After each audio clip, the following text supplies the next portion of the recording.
Today I'm speaking with Emma Trelles on a fine Indiana morning, April 16th, 2012. This is part of the oral history program at Notre Dame University, the Letras Latinas. My name is Sylvia Curbelo. I was the judge of the 2010 Andres Montoya Poetry Prize. And I had the great honor of selecting Emma's very fine first book, Tropicalia, as the winner, being published by the University of Notre Dame Press. So welcome, Emma. It's great to see you. It's great to see you too. Once more. Once more. I guess I will just start at the beginning. Tell me a little bit. You were born in Miami. You've lived there all your life, pretty much? Well, in South Florida, yes. I've lived in Miami Beach, Hollywood, and Hollandale. But Hollywood and Hollandale are just the county over. So, right. Yeah, so Greater Miami, as you were telling me earlier, it's all Miami. It's all Miami. Once you get to Palm Beach, right? So both of your parents are from Cuba. Yes, they're both from Cuba, from La Habana. Although my mother's family is also from, and I'm totally blanking out on the province now. It's not Santo Espiritu, that's where my stepdad's family from. They do a big reunion in Miami every year of all the Santo Espirituanos. You know what? It's in a poem. I have, Pinal del Rio. Pinal del Rio. Pinal del Rio. Okay. That's close to me. Yes, close to Matanzas. So your parents emigrated when they were young? Yeah, they were about 19 and 20, so they've actually been in this country for much longer. They're in their 60s now. They've been in this country much longer than they were in Cuba, and they're very patriotic. And they married in Cuba, or they? No. My mother came over with her family first, and then a year later, my father left his entire family and came over alone to marry her. Have they been back to Cuba, or have you been back to Cuba? No, neither one of them have been back to Cuba. I've asked my mother about that. She said she has no interest in returning. That she doesn't want to kind of see the changes and the deterioration. And they both kind of feel like this is their country. You know, although they're very Cuban in a lot of ways, but they're also fluent in English. When my mother reads, she reads in English. So I think of course there's always a connection there, and they do speak of it more and more as they get older. But they very much consider themselves Americans. I've always thought that there is no one as patriotic as an immigrant that's become a citizen. That's very true. And they're very much a part of that mold. So did you grow up speaking both English and Spanish? Well, my first language was Spanish, and I clearly remember starting kindergarten, not understanding what anyone was saying, but very excited about learning this mysterious tongue. And then I guess I just picked it up fairly quickly in school, and believe it or not, also watching Sesame Street. Oh. Have you ever attempted to write in Spanish?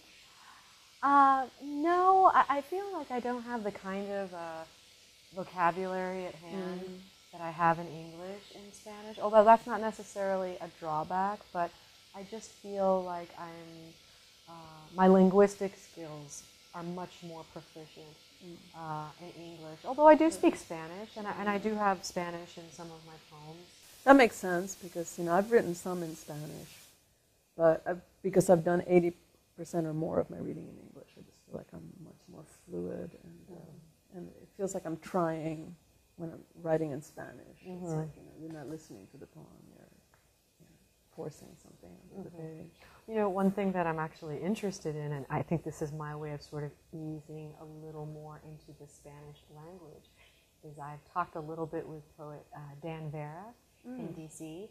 about just translating one décima by Jose Marti. Oh. Just one. And I just want to see what that experience is like, and that'll just acclimate me a little more with the language. But, I mean, the thing that I really need to do is I need to read more in Spanish, and I don't read in Spanish at all, so it just takes me a long time to do that. But that's how we. It's much learn. easier now because there's so much more access to books through Amazon. Definitely. You know, when I was in my 20s and 30s, you know, I'd have to call. Well, of course, you live in Miami, so you have plenty of bookstores. So you don't have any excuse. So you mentioned that your mother is your biggest fan. Yes. And she clips all the articles about you. Yes. So is she a reader of poetry? Did you grow up with poetry in your home? You know, we didn't, but she's a big reader.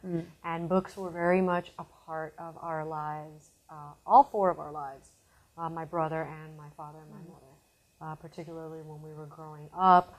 My parents always took us to bookstores. Back then it was just B. Dalton and Walden Books, I think it was called. So that was pretty much one of our regular outings. I mean, we were kind of working middle class, so our outings would consist of going to the bookstore, you know, or going to the library. My mother took us to the library every week. And then she would also sign us up for book clubs, where we would, you know, look in this little menu of choices and select, you know, the paperbacks that we wanted, and then she would order them from us. So from a very early age, they were a big presence in my life, reading and books. So at what age did you transition from being a reader to, you know, thinking you were going to become a writer? Well, I started writing poems when I was in elementary school. Really? They used to bus some of us to this sort of arts program twice a week. And I had a wonderful language arts teacher named Mrs. McGoy. And she was kind of like a hippie. She had long hair and John Lennon spectacles, and she would play Wabash Cannonball on her guitar. I loved her. And she would have us write you know, different kinds of poems, free verse, haiku, some of it inspired by pictures that we cut out from magazines.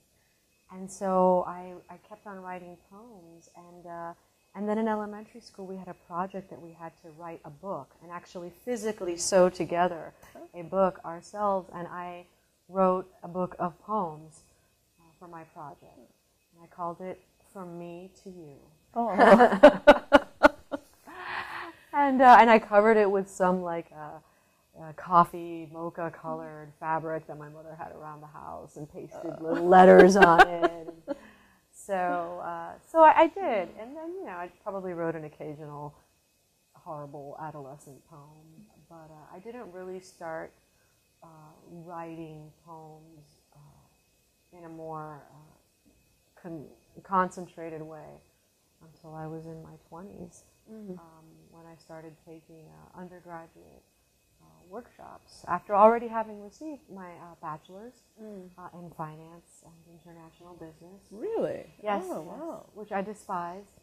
And it took me about 6 years to get that bachelor's because I kept on skipping class and, you know, having to take the class over because of some poor grade.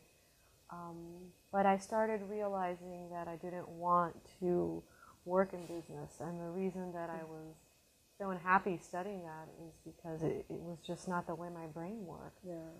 So a series of events led me to take an introduction to creative writing workshop at Florida International University. I started writing poems and prose, and eventually I got my second bachelor's in English because that completely suited me. I took so many creative writing classes, I realized, I just need a few more classes and I'll have this bachelor's. Yeah. So I did, and, you know, I loved it. I mean, I'd look at the syllabus and it'd be 20 books that I wanted to read anyway. So I did that, and I entered the MFA program as a fiction writer, but soon enough, poetry just sort of swept me up. There's two things that really interest me about your background. First, you were a working journalist for a while. How long did you do that, and why did you leave it, and would you go back to it again? Well, I finished my MFA, and of course there are no jobs for professional poets. No? No. So, but in my last semester in graduate school, I sort of stumbled into a travel writing gig for a book. It was a series of books, called Edge Guides, and they focused New York, Austin, maybe San Francisco, and one of them was in Miami. And someone recommended me. I had never done anything like that before. But they contacted me and another journalist, who was a real journalist at the time, and he wound up dropping out of the project, and I wound up writing the entire book myself. And now I had some clips. So I finished my master's, and I started applying to writing jobs. Some of them were corporate writing jobs, some of them were online sites, and one of them was a paid fellowship at New Times, which is now owned by the Village Voice Media. And I sent them my clips, and they really liked them, and they called me in to interview me, and I just told them, listen, I didn't go to journalism school, I have no experience whatsoever, but I can write. And they were like, yeah, clearly you can, and we think we can teach you the rest of it. So they hired me. And then after the paid fellowship was over, they hired me as a staff writer. And how long did you do that? I was there for about 1.5 years, but it was mostly hard news, which I did not want to do. It's just, it can be very dispiriting. I got a really wonderful education there about how the world really works. Not that justice is not always served, and those that are in the right are often neglected or abused.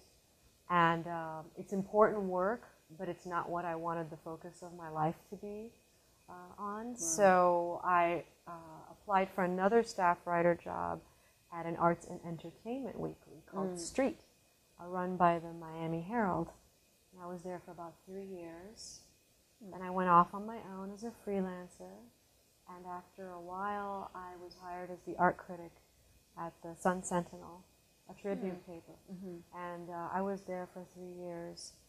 That was a full-time staff writer position. So in total, in between freelancing and newspaper staff jobs, wow, 4 years ago, so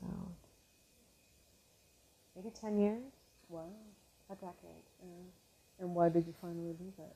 Well, the Sentinel was bought by this sort of evil corporate pirate named Sam Zell, and he just sort of started disassembling all of the Tribune papers, and almost from the moment I was hired, people were getting laid off. And it was like the 3rd or 4th round of layoffs, and I was offered a buyout, which is essentially you agree to leave in exchange for a certain package. And I just realized, I'm not getting any younger, and journalism is a completely consuming job. I really had very little time to put together a book. I was eking out poems a little bit at a time, but I just didn't have the mental or even physical energy just to sit down and give that my all. And I figured this was the right time to do it. So I leapt off the cliff, and so far it's and here worked you out. are. Yes, here I am. Here I am. There's so much attention to detail in your work, and almost like a documentary feel to many of your pieces. Do you feel like you bring a journalist's eye to your work? I think that's just my eye. And I think I brought it to my journalism. Because you already had it. But I developed it there, certainly. And I love that you say that documentary feel, because I do think of the poem as a document in various ways. And I've often thought of it that way. It's nice that it comes across. Well, it certainly does. Did you ever feel that there's a conflict, or maybe you don't see yourself as a journalist, it's just something that you fell into, but there is, the journalist's version of the truth, which is just the facts, ma'am, and then there's the poet's version of the truth, which is sort of the spirit of the truth, and you take huge liberties to arrive at that. Do you find that there's a conflict between those two ways of looking at things? It's interesting, because even journalism, yes, it's just the facts, but the facts that you select, there's a subjectivity involved there. That's true. That kind of shapes the story in one way or the other. And then certainly with poetry, it's just much more liberating not to have to constantly triple check everything and make sure everything is spelled correctly and accurate. Although I do that anyway because I've been trained to do that. it's liberating in some ways, but it's also daunting because now everything is invented. Everything is coming from the landscape of my own mind. So there's good parts about it and more challenging parts about that idea of truth. You mentioned that you were an art critic, which is something that a number of poets have made, quite a career out of, like John Ashbery, we were talking about last night, John Yao. And yourself? In a lesser sense. Ricardo Paviosa is as well known an art critic as he is a poet. Yes. Why visual art? Why not literature or music? Well, I did for many years write about local bands and music and acts coming into town. And I have written a lot of book reviews. Honestly, I was very surprised to be hired as the art critic because I only had a few stories that were centered around visual art. But I think they were kind of looking for somebody that was flexible and could write a lot of different kinds of arts stories. And I just don't think the editors really knew a lot about visual art. So I kind of came across as I did and sort of learned on the fly. Sometimes that's the best way. You know. Well, let's talk about Tropicalia. Okay. It's a wonderful book. It was, I was telling you before, it was one of the first manuscripts I read, and it became the one that all the manuscripts kind of I compared to. And in the end, of course, I selected it as the winner. The book is named after the Brazilian art movement of the 60s and 70s. Tell us a little bit about that. How that... I was introduced to that by a very good friend named Steve Toe. He's a musician. He's probably better known around town as Mr. Entertainment. He's a real character. And he's just taught me a lot about music. And one time I was at his house, which is full of all this folk art and collectibles and books and music, just incredible. Him and his wife are just avid collectors of the unusual.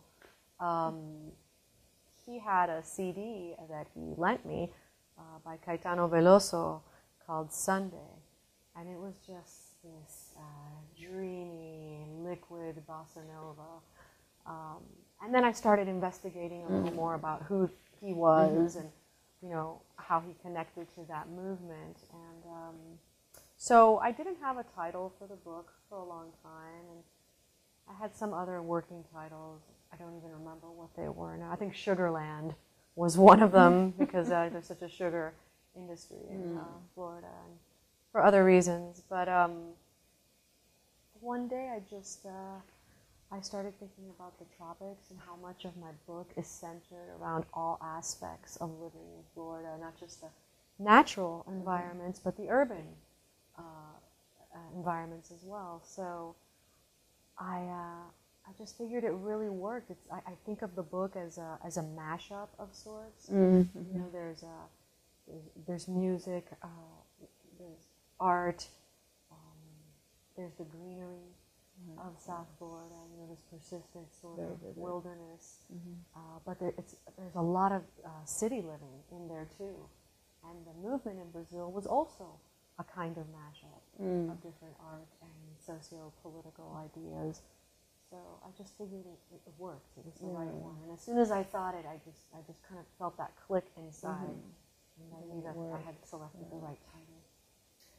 In spite of the sensuality of a lot of the language and the lush imagery of the tropics that you bring to the book, it also has a very urban feel. It's very, hard edge, kind of shadowy figures and expressways and crime. And we get the occasional glimpse of the Art Deco, Miami, of, picture postcard Miami. But mostly it's the hard edges that you focus on in a lot of the book.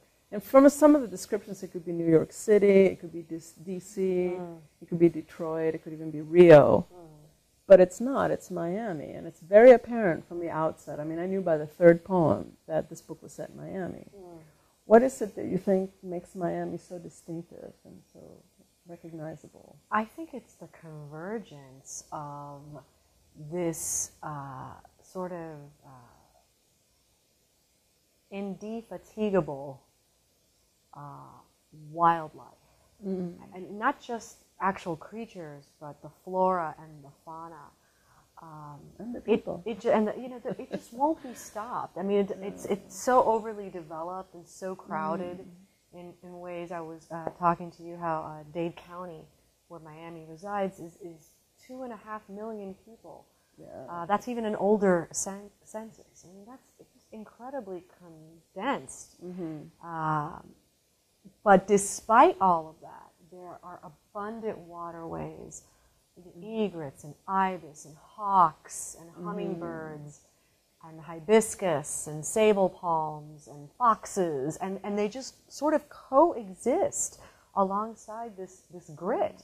And I think that is a very Miami, a very Miami thing. This idea, this exotica. It's very exotic. The kinds of species that dwell there. And it's such a fertile place. I mean, I like to joke around that you can just sort of like, fling a tadpole into like a puddle of water, and there'll be a colony of frogs in a week. But it's a place where life thrives. Despite odds, and that's true for the people there as well, I would say. Well, let's talk about your writing process a little bit. What are triggers for you? How do you begin when you sit down to write a poem? I am completely codependent on my notebook. I write everything in my notebook first. For the most part, there are some poems that I have written directly on the computer. So you actually draft? Your first drafts are by hand? I don't even think of them as drafts. I just I like to write in my notebook before I go to sleep at night. That's typically when I write, unless I'm traveling, and then I write at different times. But I just sort of write down whatever I'm thinking about, and then it sort of ignites and goes off into whatever direction. But it's very free form, and sometimes I'm writing in line breaks. I'll catch myself doing that, and I realize that I've been subconsciously thinking of it as a poem. But I kind of just try to, anything that's sort of whirring around in my head, I try to get that down on the page. And then later on I'll go back and I'll start reading my notebooks, almost like letters to myself. And I will be able to identify this is going to be a poem, that's going to be a poem. Then I'll take it and start typing it in to the computer and start shaping it from there. And that's predominantly how I work. Sometimes it varies, but that's usually it. Do you do many drafts, or do you pretty much kind of shape it as you go along, so that by the time you have the first draft, it's almost finished? I think both. I think I'm shaping it as I'm typing into the computer, and I'm also reworking it as I'm lifting it from the page onto the screen. And sometimes I finish it, and I think, okay, it's finished for now. Like I have a poem that I was recently working on, not that recently, but a few months ago, about Iowa, a place in Iowa, and I knew it wasn't finished, but I've just been leaving it alone so I could come back to it and really make it what it wants to be. And sometimes you leave a poem for some weeks or months, and you go back to it and you say, oh, you know what, this is finished. Has that ever happened to you? Yes, that has happened. That's very delightful. Yes, that is a happy day. Actually, there's two things, but three things about your background that I find fascinating, and that's you're a musician. You sing and play bass. Your husband is a musician, and you've been in bands. I would say my husband is the real musician, and I'm the dilettante. But yes, a few years ago I was writing a story about an indie label in South Florida called Spy-Fi Records, and I became friends, as I usually do with my subjects after the story is finished, at least the ones I really like. And he's a great guy. His name is Ed Artigas, and he just called me up one day. He's like, I think that you, Andrea, and Mindy should be in a band. And Andrea was the art director at the paper, and Mindy was the freelance photographer. I was like, and he's like, I think Andrea should play any instruments at that point? I think you should play the bass, and I think Mindy will play guitar. I'm like, Ed, I don't know how to play the bass. And he said, so what? I went, okay. And so we started meeting at this practice space he had in Hialeah. And I remember the first time I got there, just like going up the stairs, I could literally sort of smell the rats in the roof. It was so disgusting. But his space was actually very nice. And he just put the Rickenbacker on me, and he's like, okay, this is A, this, you know, E-D-A, I don't even remember now, E-A-D-G, E-A-D-G. I'm like, okay. So I just kind of started playing it and singing while I was playing with it, and that's how I started writing songs. I like to sing more than I like playing the bass. But I didn't want to stand up on stage without anything between me and the audience because I was so terrified. So I just insisted on playing a very bad bass guitar. But you're a songwriter as well. Yes, I did. And I wrote a lot of some of that, at least one poem in the collection feels to me very much like a song lyric, and it's the one, Country Dada Song in 4/4 time. Was that written as a song? Well, I started writing the first few lines of that poem many years ago as a song, just for my own amusement. And then one day I decided to finish it and thought it would be funny if I put it in the book, funny for me at least. I often think that I worry about being too serious and too sorrowful, too melancholic in my work sometimes. I think about that for all write it into a polka and it's better. Exactly. Put a beat on it and it cheers things up a little. So I just thought it would be fun to put it in there. And now when on occasion, I'll read that poem, but I'll sing it. Oh, really? As a song, yeah. Maybe you'll do that tonight. No. Well, do you feel like you use a different part of your brain when you write songs? Is it a very different process from the writing of poems? I think so, very much so. I think I actually hear a melody in my head first. You know, you were speaking earlier about your own work and how you hear the music of a poem first. So with songs, I hear the music first, and then I write the words to it. And I don't sweat it as much as I do poetry. It feels a lot looser. And well, you have to pare it down. You can't, you know. Yeah, it has to be simpler, and I just kind of try to take all the cliches out of it, you know, is what I do. Exercise. Exactly, cut them out. But for the most part, it just seems like a much more relaxed process and not as intense, I feel, that writing poems can be for me. Yeah. Well, music seems to inform your poetry tremendously, I think. I think it's the most salient feature of the book.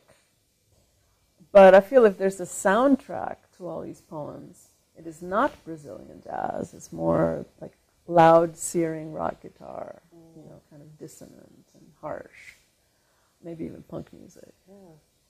And it seems to me like the book was organized with this very much in mind. Were you conscious of it as you were writing the poems, or even as you were putting the book together, or did it just kind of happen? Well, I think that was a direct result of me being very much a part of the local music scene in Miami at one time. Like I mentioned, I was reviewing a lot of bands, CDs, and shows, and but I also, a lot of those people were my friends. So I would just go to a lot of shows. I mean, that's how I met my husband. I went to see his band play. And then you were a groupie. We were friends for many years before we started dating. But it was just such a big part of my life. Music was such a big part of my life back then. I mean, it still is to some degree, but in a different way. I'm not as involved in that kind of environment. And we would go to these, you know, rock clubs that were very sort of hard and gritty and, you know, edgy, kind of punkish type of thing. So it was a great source of inspiration. Why don't you read one of the poems from Tropicalia that would illustrate that? I was thinking maybe Chicken Lady, or unless you can think of something. No, I'll read Chicken Lady. Okay. Sure. Chicken Lady. Gunshots, back alley screams, cats caught in garbage bins, and the rubber-faced man who paced my front sidewalk day and night, his back spooled to a lowercase r. At dawn, I plotted murder when the santera next door sang rum and holy cadence to her nicotine chickens. You pay a price for spackle and spit, for rent, raid, utilities, then the drop-kick fee no one tells you about for living in the guts of your city. It can pick your skull clean. I moved to a land of green, medians and swept gutters, guillotine windows and invisible neighbors. The cats are collared, the garbage doubles as sculpture. I am 5 minutes from arterial highways, holistic parks, the best and brightest pre-Ks. I'm cornered by oak, ficus, streets named Pleasantberry and Sweet Lover. I've bought a chick, the puff and peeping kind. We watch for sirens and salesmen, eat pears and pecan pie. At night, stars shine like knives through my eyelids. There are snakes in the trees. I can hear the ticking of their tongues. That's excellent. Very soon. Can I ask you something? I'm just curious, what is it about that poem that reminds you of that loud, crashing rock music? Some of the language, the dropkick fee, the guillotine windows, the garbage doubles as sculpture. You know, that to me that's just sort of just very urban, kind of harsh imagery. And if, you know, if we were going to read that to music, it wouldn't be a waltz. No. So it's a subtle thing. I mean, there are other poems that are more obvious. You know, like Noise Band Concerto, it's about that. But I wanted to go with something that was just more subtle and just kind of showed, you know, the music in the way that you read it. So let's talk about another one of your poems. Okay. How to Write a Poem, Theory number 62. This is it's a directional poem, kind of follow these instructions and you'll end up with a poem now. Why theory number 62? Is there 61 other theories that we can look forward to reading about? I think there's innumerable theories that you could come up with, and I think this was just my homage to that idea that there is no one way to write a poem, and every time I come to the page, in some senses it feels like the first time, and there's always that sense of anxiety. Have I forgotten how to do this? You know, can I still put this together? It's a different map every time to find your way there. There's just no one way to do it. So this was that title's a little like snarky way of me saying there are no answers. You know, this isn't an equation, but rather a sort of journey into a place that you really don't see or even know what it looks like until you start moving towards it. Well, this is one of my favorite pieces in the book. Why don't you read it for us? Sure. How to Write a Poem, Theory number 62. The beginning should eat the eyes. It's the part of the movie where you step into line at the bodega with Our Lady of the Sponge Curlers. She's buying toilet paper and Mahatma rice. This is her life, and you happen to ease into it at the wooden lull between explosions. You could also begin while she's watching her husband drop the scotch he's sucked for days. Hear glass break magnificent rain over the linoleum. If you are still mouthless, use seraphim and penumbra.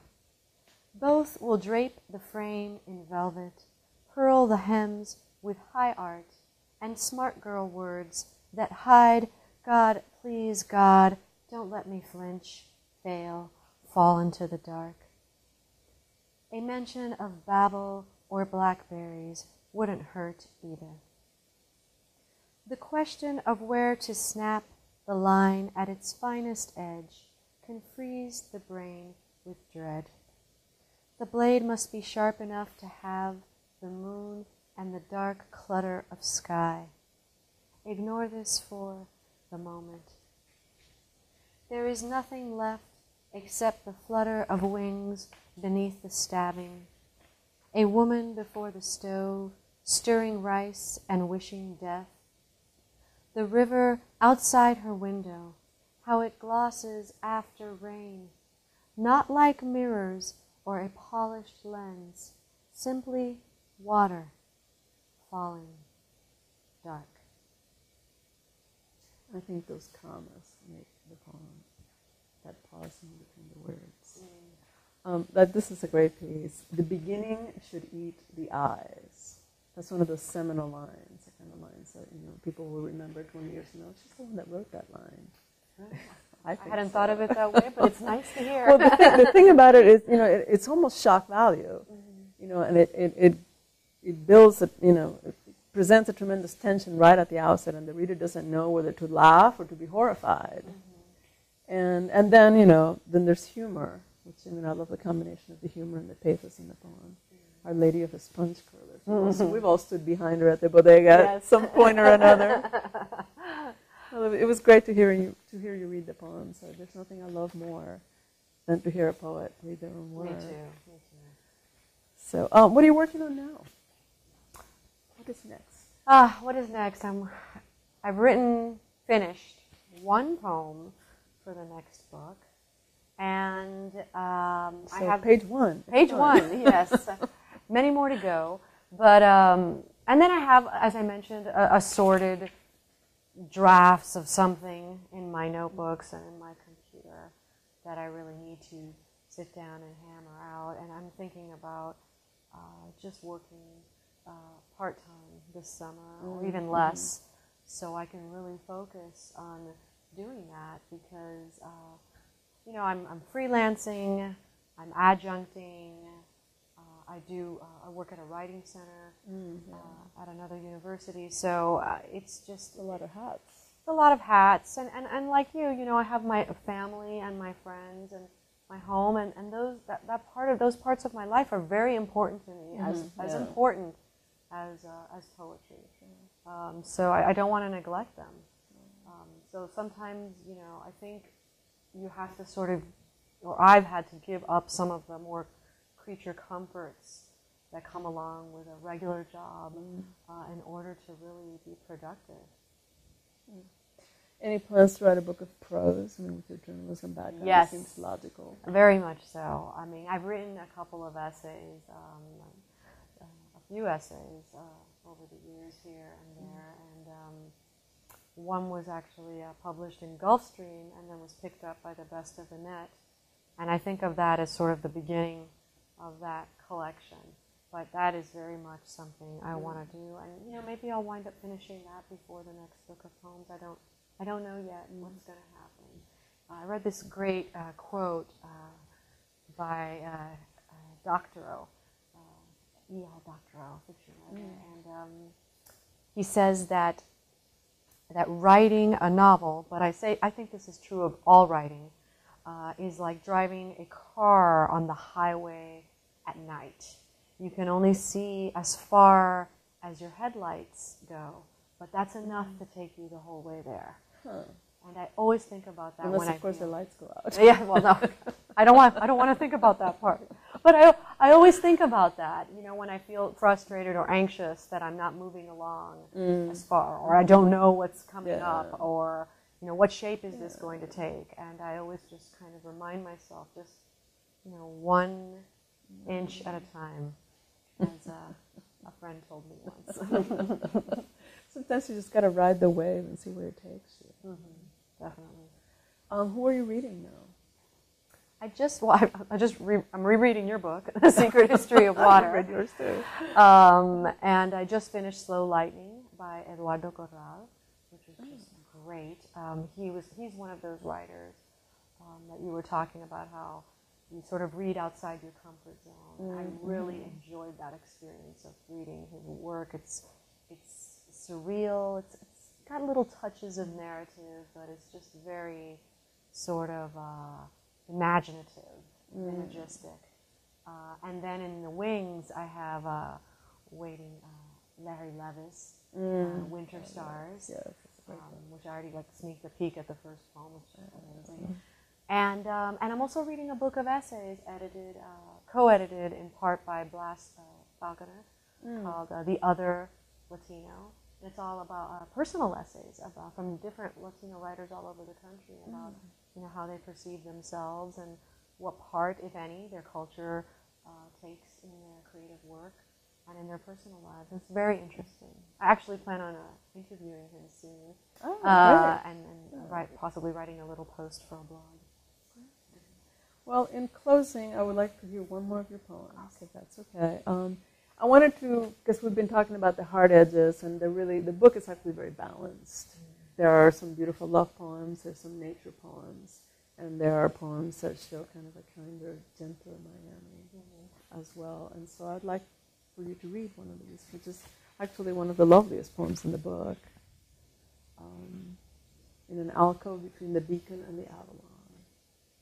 I'm really glad you asked me to read this poem. I never read it. It's one of the oldest poems in the book, and I just feel like I have not been giving it enough attention and love. So it's nice that you've asked me, and I'm glad that you've enjoyed it. It was inspired in part by a walk I took on Ocean Drive one summer evening, and the beautiful pastel hotels that line the ocean there. And these are two of them. In an alcove between the beacon and the Avalon. Hotels, sure, but also pastel monoliths to fortune and revival, to travelers' palms, to citronella, to mambo and techno. Praise bay leaves, star jasmine, alleyways seeded with saffron and ordered refuse. Praise the diamond-clad ships cruising the horizon, fluid and preordained, and the sky chalked cobalt and plum, everything rose-soaked until the very air is water-colored solace. So what if we're rum-drunk, if we dined on too much chocolate and salt and the good meat of grouper? These are the godly nights, belonging exact to what is loved. A friend's voice, the familiar hands at the elbow, and the wind plying the skin with autumn, showing how beauty is better felt than seen, how gratitude is another word for joy. Very lovely. Thank you so much. It's been great. And good luck to you and your next book. I love talking to you. I wish we were closer to each other. But we'll have to visit one another more often. Definitely. Yeah.